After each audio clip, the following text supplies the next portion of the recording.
Hello dear World of Warcraft friends, welcome back to a new video on my channel. If you think back to the last 1 or 2 weeks, there was a topic that made a lot of headlines, and that was the GM who, quote-unquote, helped a group with a Nexus Point Zenith key. The GM used an instant death mechanic to kill mobs and a boss so that the group could complete the key. In the end, the players were banned for a month. The GM lost his job because he is not allowed to use this ability.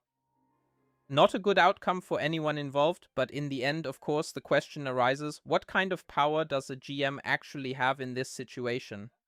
And that's what we want to take a look at in this video, because a YouTuber basically made himself a GM with the help of a classic server. Not on official servers, but this way he was able to find out what powers GMs have. And that's pretty interesting. Let's take a look at it right here.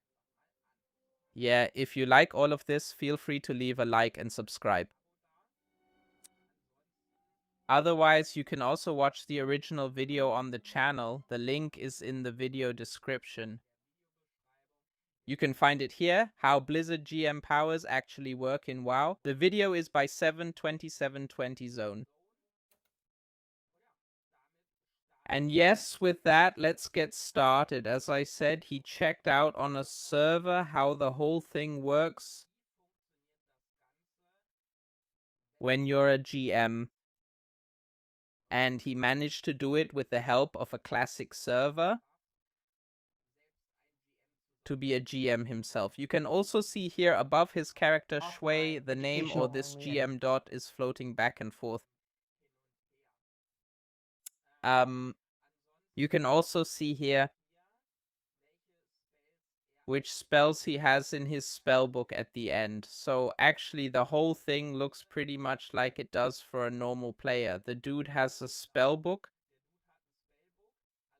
but with different icons though. And as we can see here, there are actually these tabs for Druid. So the normal Druid abilities. But he also has a tab here that says Blizzard, and those are the GM abilities. So that would be here basically as if you were on retail in your spellbook and had your regular Druid tab here, and I don't know, Blizzard, GM, whatever. So an extra abilities book that he can choose from, and you can see here the first ability is an area death. He can place it just like all other ground effects. And with that, he can simply kill everything that's in that area. It's also noticeable that he can hover and fly in the air. So no matter what area, even here in a supposedly instanced area, he can float through the air, and you can see it too. He can kill everything that moves. So for example, we saw that here in the dungeon as well. He apparently has no range limitation on these abilities, because with the player range, for example, you wouldn't be able to reach back there at all. So that's pretty interesting, and yeah, in the end, it gives the GM the ability to kill off anything that doesn't fit. Next up, we have the Automation Root spell. And under that, Banish. Those are ultimately the abilities that you, how should I put it? It does what you'd expect. So either with the root spell, enemies get rooted just like usual, and with the other spell, enemies get banished. I find this very, very interesting here. Test grow and test shrink. So he can target things and make objects bigger or smaller. As you can see here with this cow, for example, which is either gigantic or extremely tiny. And apparently this works with all mobs here as well. We've sometimes seen screenshots like that from Classic where enemies, suddenly became gigantic. Back then, GMs would still show up from time to time. That's definitely not the case anymore. Otherwise, you can also see here There's this charm. You can deal damage. He can disarm enemies. There's a divine shield. Also, or the divine shield. So he has that available even though he's not a paladin. And with that, he can do different things. He can transform into other NPCs. Or rather, into characters. You see it? He can summon them to serve him. So simply put, he can pretty much do anything with the mobs that players can do within a limited scope. So I don't know. Warlocks are able to charm an enemy. He can just do that with NPCs. You see it. There's a sprint, there's shadow meld, there's a knockback. He can summon players. So that's possible too, and especially nasty, stun forever. So he can simply stun a target forever, do a super jump, and an uber stealth that makes him undetectable. Unlike normal stealth, where you can be forced out, with this one you can't. Yeah. Very interesting what all is possible with that. We also saw a few abilities at the beginning. Mind control, so he can control anything he wants. And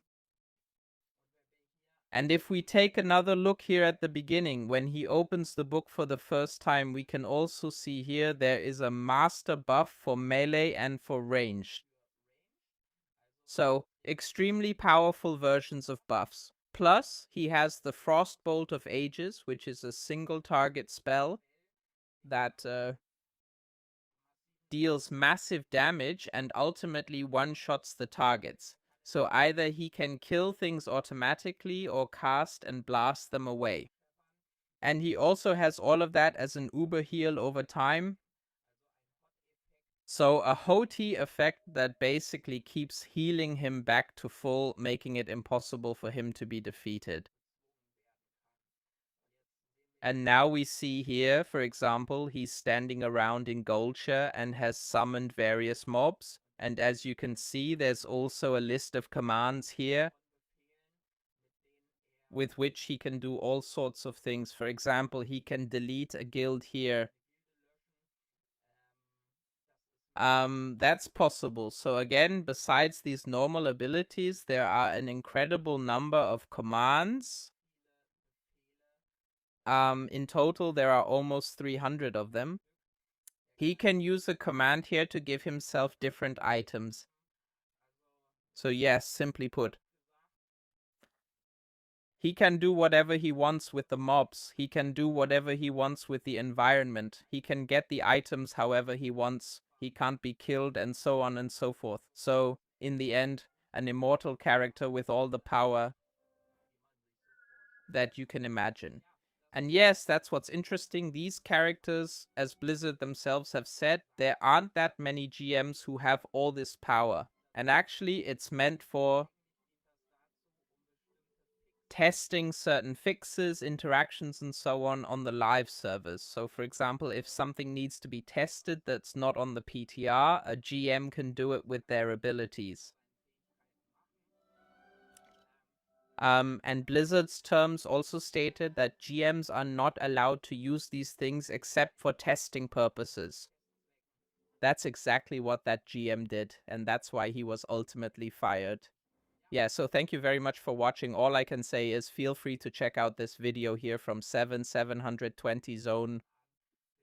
I find it really interesting to see all of this. Of course, nowadays it would probably look a bit different since all of this here is using a classic client.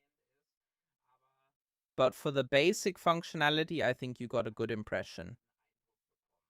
And with that, thanks for watching. See you in the next video. Have a good time and take care.